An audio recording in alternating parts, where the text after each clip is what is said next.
Hey guys, I'm going to go ahead and link that case that I was talking about in the last video that I uploaded on YouTube. I'm going to link to another video about that case from one of the channels that is covering it, and the channel that I mentioned in the last video that hosted the lawyers for the father in the custody battle that's ongoing. The video that I'm going to link is the video that shows the 911 calls being made by the mother against her fourth child's father. And I didn't listen to all of them. There were 9 911 calls, and I think it was in 6 months, starting in October of 2019.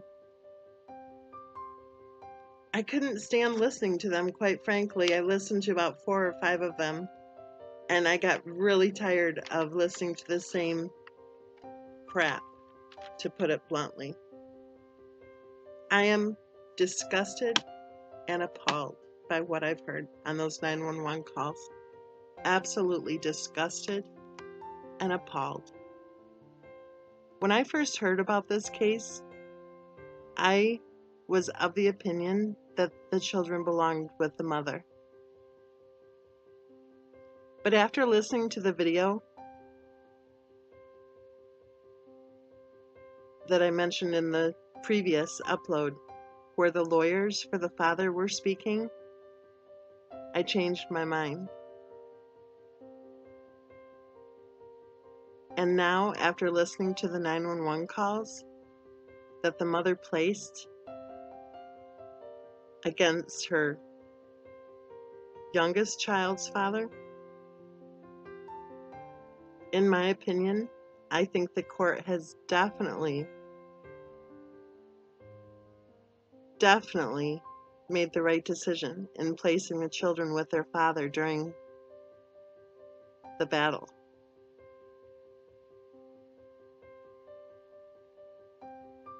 I'm going to take a look at my notes here and do my best, because I kind of scribbled fast when I was listening. I'll do my best to decipher my own writing. But I'm just going to run through some of the weird things about those calls. The first one that I listened to was placed on October 7th of 2019. No kidding. This is what the woman said when she dialed 911.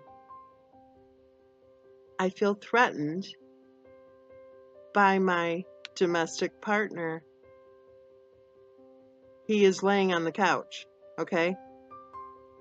She admitted he was laying on the couch.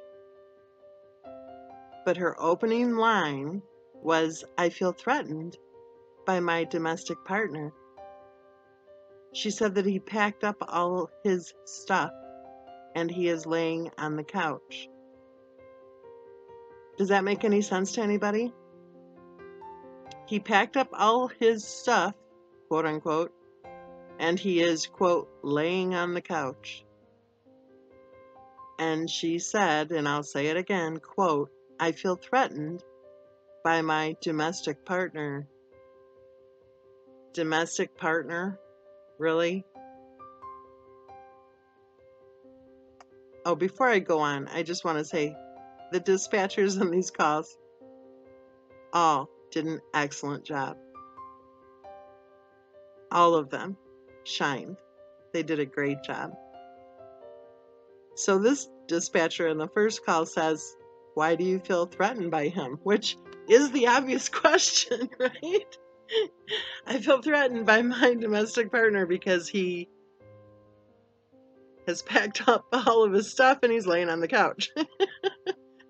Oh my gosh. Okay. So the dispatcher says, why do you feel threatened by him? And she answers, he packed up all his stuff. And he told me if I call the police, then I'll be in trouble. This is an adult woman, you guys. And her reasoning for feeling threatened, let's hear that again, he packed up all his stuff, and he told me if I call the police, then I'll be in trouble. Then she told the dispatcher that he was shining a flashlight on her. Yeah. And then she said, and now he's yelling at me. There's just one thing. Obviously, if he was yelling at her, then the dispatcher probably would have been able to have heard him yelling at her, right? I listened closely. I didn't hear anybody yelling at her. Ugh. She said, he's so aggressive. He packed up all his stuff and threatened to leave.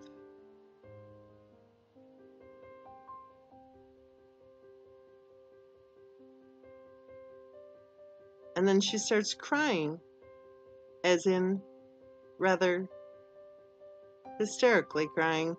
She was sobbing. She was doing the hyperventilating thing, you know, stuff. And then at one point she whispered his name. She whispered it. Like what, she was afraid or something to say his name? I mean, she already said that she feels threatened by her domestic partner. She didn't whisper that. Oh my goodness, the crying and the little voice, the little girl voice as if she was 2 or 3 years old. I'm sorry, just my opinion, but this call sounds so fake and so planned. It's all too weird. It's too weird. This is a mother of 4 children.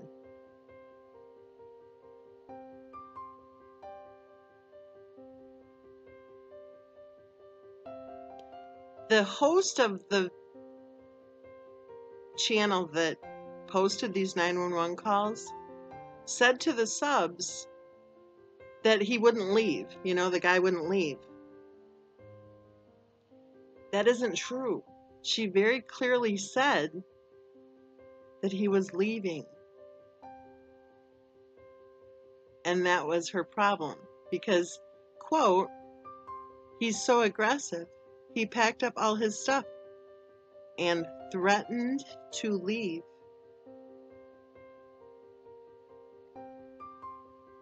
I know, weird. All of it's weird. But here's a very disturbing part about this, even more disturbing than what I've said already. The dispatcher asked if there were any firearms in the house.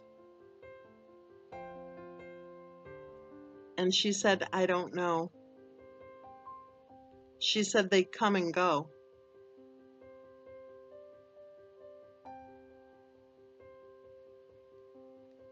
She's a mother of 4 children. She knew that he had firearms, and she didn't know if they were in the house. If you're the mother of 4 children,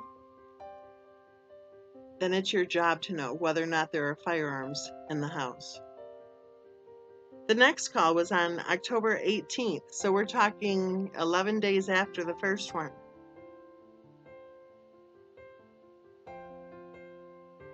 And she says,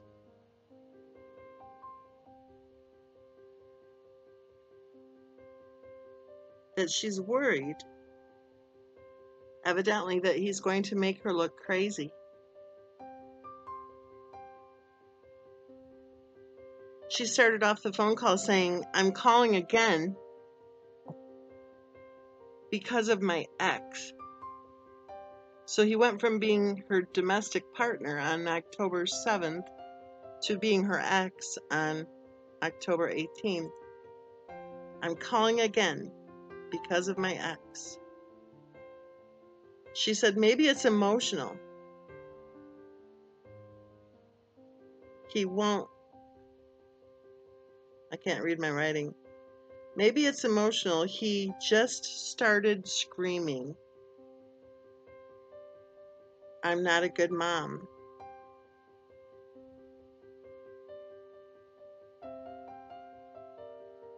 And this is weird.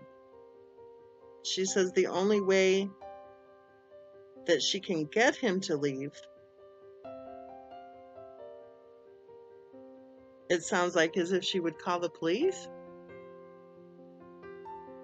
I don't know. It's weird. It's confusion. It's confusion at its finest. And here's my concern about this. These kids deserve to have a mom who is not sounding so strange during these times where she's dialing 911. I mean, this is just a snapshot into what those children were living with. She does this sobbing routine that is really interesting because she can all of a sudden turn it on and turn it off. So, yeah, okay. She says she looks crazy when she keeps calling. She says, I look crazy when I keep calling you guys. And then the dispatcher wanted the address, and she said, no. She said, I don't want to lose my kids because I look crazy.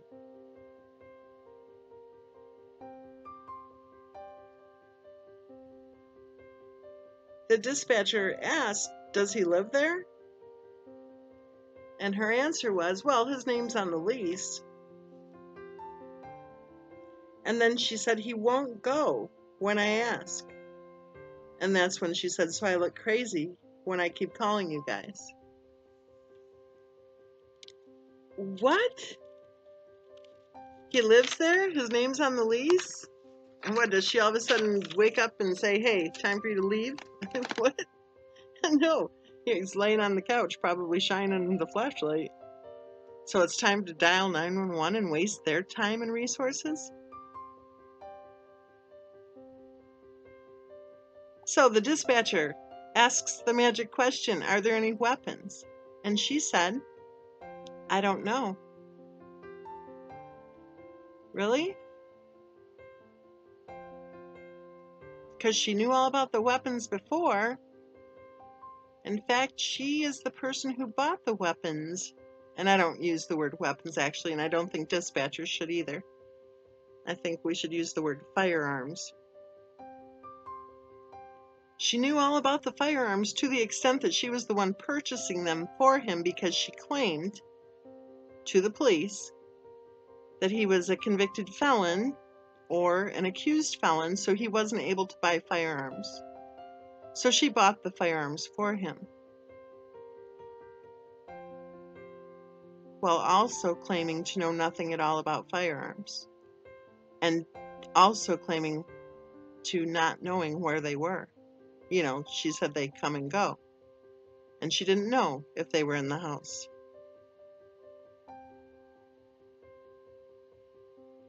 And then suddenly, her voice changed.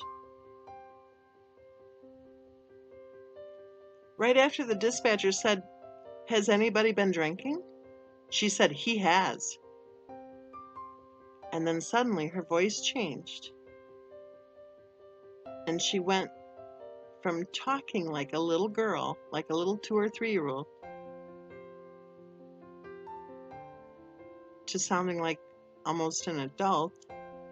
And then she hung up the phone after saying very clearly and not sobbing, not sounding like a little 2 or 3-year-old, she said that she had to go.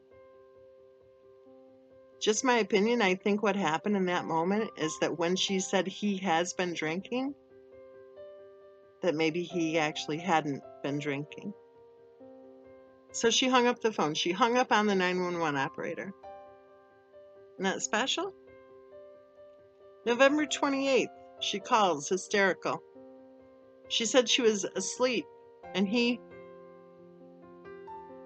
storms in, and he told her the police were on the way and that CPS was coming. And then he took the baby and he put the baby in his truck, and he was outside waiting for the police.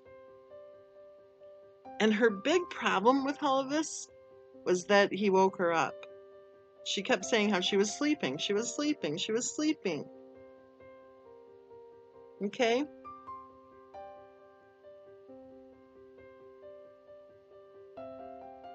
And then the dispatcher asked, right after she said he woke up the baby, the dispatcher asked, how did he get inside your home? And her response was priceless. She said, well, he has a key. And then she said it again. We were both asleep, meaning her and the baby. She went on and on about how she was sleeping. She was sleeping, and he woke her up. The dispatcher asked, does he have any weapons on him? And again, if any of these dispatchers are listening to this, please stop saying weapons. Use the word firearms, because firearms are not weapons. The dispatcher, though, asked, does he have any weapons on him? She said, yes, a lot, and many are in my name.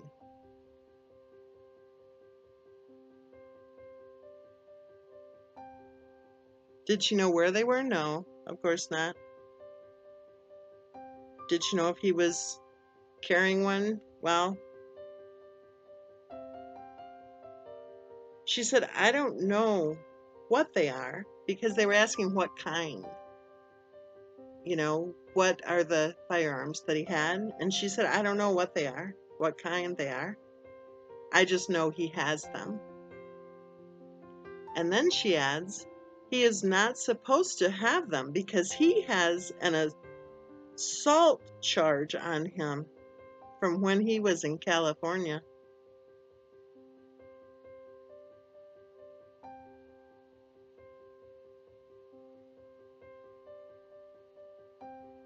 So let's get this straight.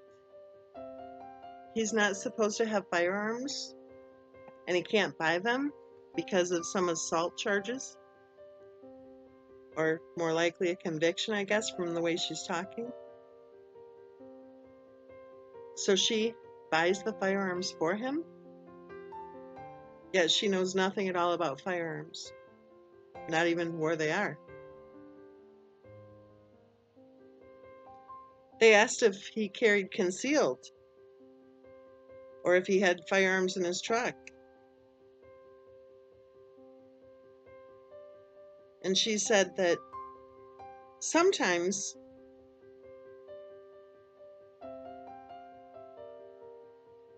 but he does not have a license to do so.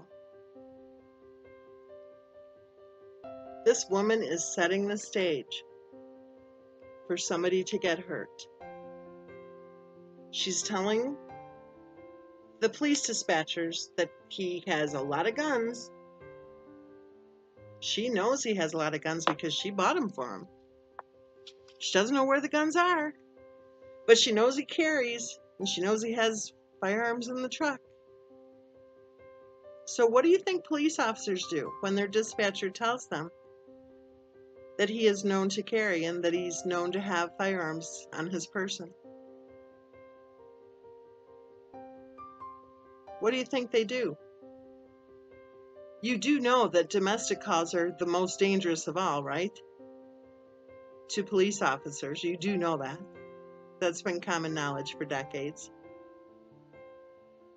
So not only are they heading out to a domestic, which they know is dangerous for them to do, but they're also told that the supposed perp has firearms, and many of them, and he carries the firearms on his person and keeps them in his truck.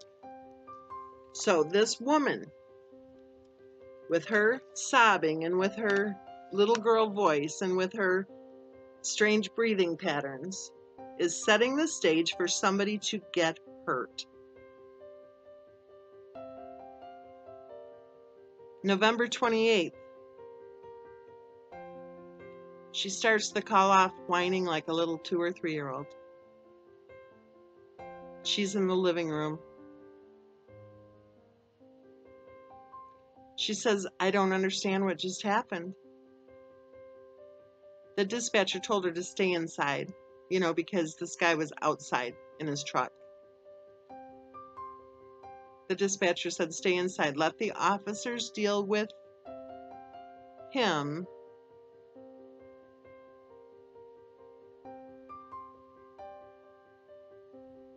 And I'm looking here.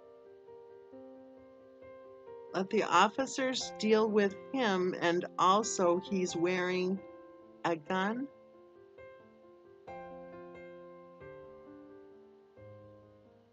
And then she said, "I don't even know if he's still there."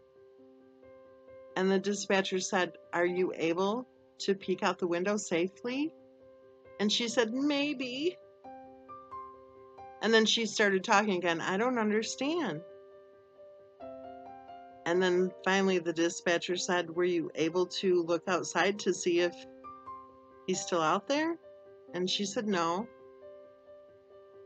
And then she did look out the window and she saw that he was gone. And that's where the real problem came again, you see, because she's saying, "He's gone, he's gone, he's gone."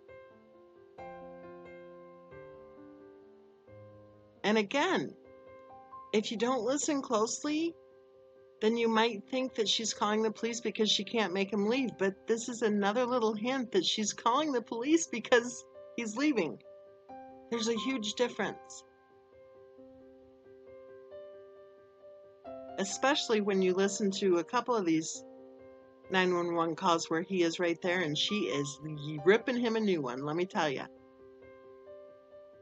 In a totally different voice than the little whiny voice that tells the police dispatchers that he has a lot of guns. But she doesn't know where they are. But she knows he has them. The dispatcher said, "Does he live in the area?" And here we go again. Mother of the Year said, "He lives in this house." And the dispatcher said, "What?"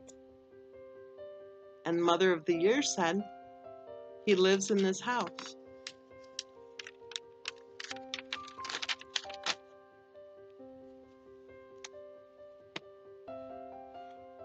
There were 3 calls on the same day, on December 8th, 2019.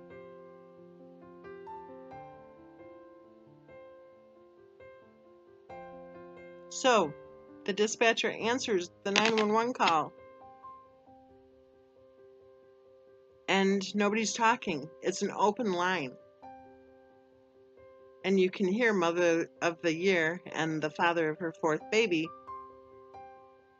arguing. And you can hear Mother of the Year very loudly saying, "I never cheated on you." And then the call was disconnected. So she either dialed it hoping that they would hear arguing, or maybe it was a misdial or an accidental dial, and they weren't supposed to hear the arguing. I don't know. But I highly doubt it was a misdial, considering 2 more calls were placed in the same day to 911. The second one,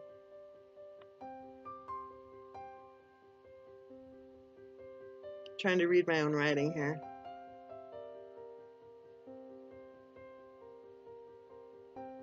Okay, so one department is transferring the call to the other department. And the one dispatcher said they're trying to make out the location.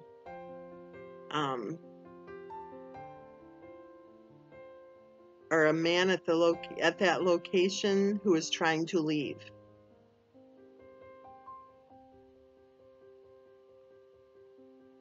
And then the caller says they have to get here faster. And then she said he spent the morning following me around with a video recorder and saying to the kids that mommy is a cheater and a whore. She said that she was locked in one of the kids' bedrooms with the kids. And oh my goodness, her acting skills really sucked in this call. Well, they sucked in all of the calls. But she did that sobbing thing, you know, that routine. And it was the dispatcher. It was the dispatcher who had to remind the mother of 4 that if she was going to act like that, then obviously she was scaring the children. And then flip on a switch, she stopped acting like that until she started acting like that again. Kind of again on a flip of the switch.